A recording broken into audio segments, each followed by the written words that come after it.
Hey, welcome to my YouTube channel Teaching is Fun. If you're new here, my name's Tatiana and you're watching my YouTube channel for foreign language teachers. I'm a founder also of a Facebook group Teaching is Fun.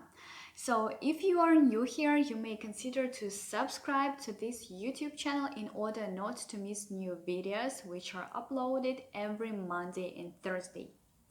Recently, I've got a certificate stating that I'm a speech-language pathologist. I posted about it on Instagram and Facebook. I got many congratulations, thank you very much, and also I got some questions. So today I would like to answer your questions, but before that, let's clarify who a speech-language pathologist is. A speech-language pathologist is a person who evaluates and treats children and adults with some difficulties with speech and language. I've taken this course as a part of my professional development because I'm going to use my knowledge in teaching languages. Moreover, I would like to improve my own articulation and some other aspects. So now I would like to tell you what I learned during the course and what a speech-language pathologist treats. Here I've got some notes in order not to miss anything. Or if I forget any information, I'll have a look at it. Because to be honest, I'm nervous as this is my first video about a speech-language pathologist and about this field in general.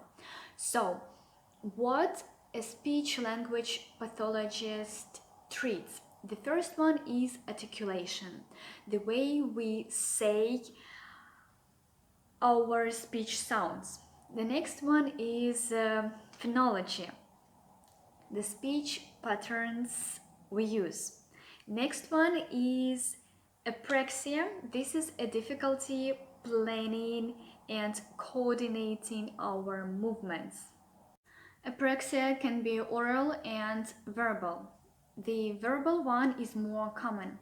For example, if you ask a person to repeat after you the word banana 4 times, this person may say for the first time banana ne, the second one nebene, the third babene, and the fourth, for example, bane bana. Of course, we can talk about apraxia for hours and hours, but I'll be very quick. The next one is fluency disorder. We used to call it stuttering, but now we don't say stuttering anymore. This is a fluency disorder. It was absolutely new for me, but this is true. The next one is dyslexia. This is a difficulty in talking due to a structural abnormality. For example, the symptoms are replacement of some sounds with others. For example, t and k instead of, I don't know, trouble, crubble.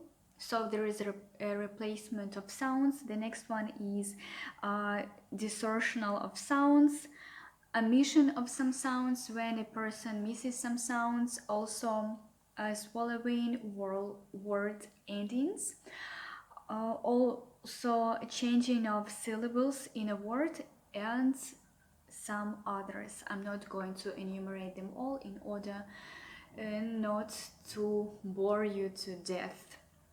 The next one is dyslexia. I think that you know what dyslexia is, so I will not talk about it. The next one is dysgraphia, when a person has problems with writing.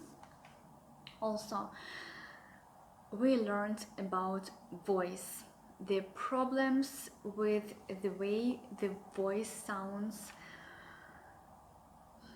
Now I'm going to tell you some language disorders with which a speech-language pathologist deals with.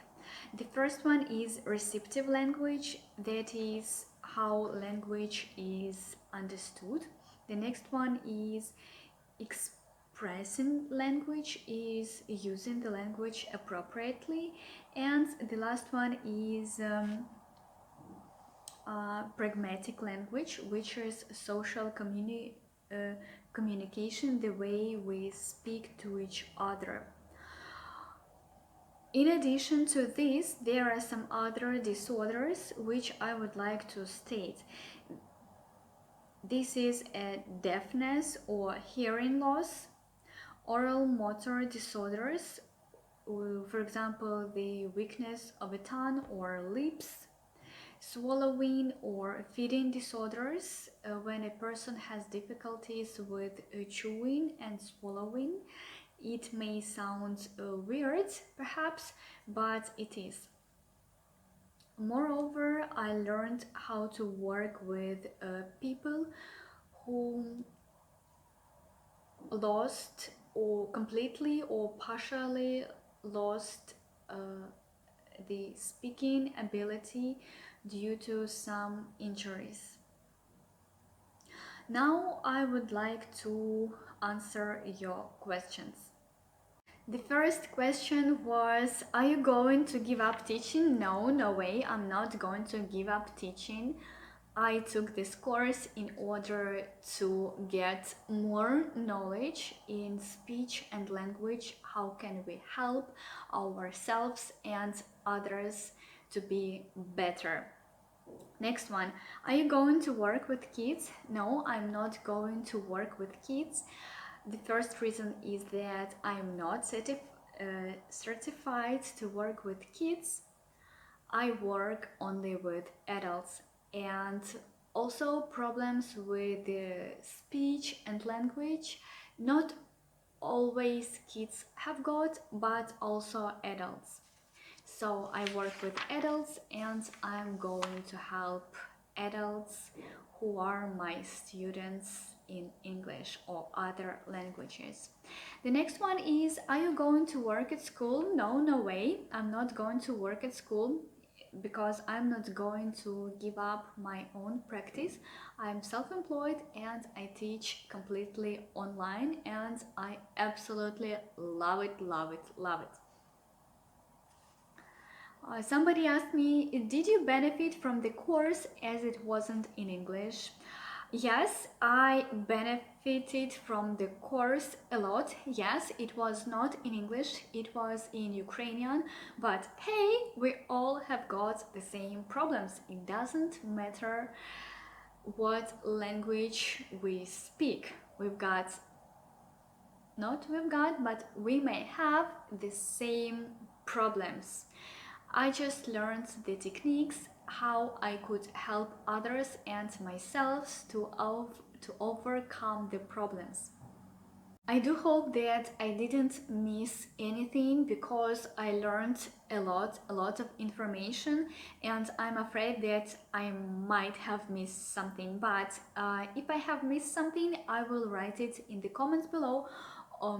Also, in the description of the video, I'm going to write down what a speech-language pathologist treats. If you've got any ideas or wishes about the further videos, I would like to read your comments in the comments section. Moreover, I would like to share my information about this course and what techniques we could use in teaching. But I'm super overwhelmed. I've got a lot of information in my head and I simply don't know where to start. But probably I will start with my own problems, as one of my aims is to speak better and to improve my speaking as well.